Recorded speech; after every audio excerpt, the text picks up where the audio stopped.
What is a scalar quantity now? If we have understood vector, what is a scalar? Sir, A- it's only when Quantity with the only It has only magnitude. magnitude. So a Magnitude. physical quantity which only has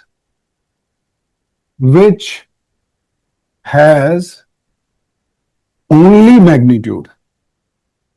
magnitude and no direction. That is called a scalar. Now, can you give me some examples of a scalar quantity? sir distance. Speed, mass, Sir, Speed is distance. a Mass. scalar quantity.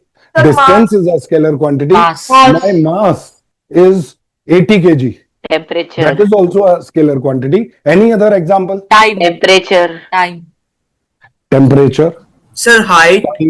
time. Yes, very Height. good. So you are getting it. Height is also not having any direction. So yes, height is also a scalar quantity. Good. Length is also a scalar quantity. Good. sir, electric current, Electric current is neither a scalar nor a vector. The beauty about electric current is it is a third category which is called a tensor. So we'll study that later. Abhi ke liye, scalar quantities are those physical quantities which only have magnitude and no direction. Okay.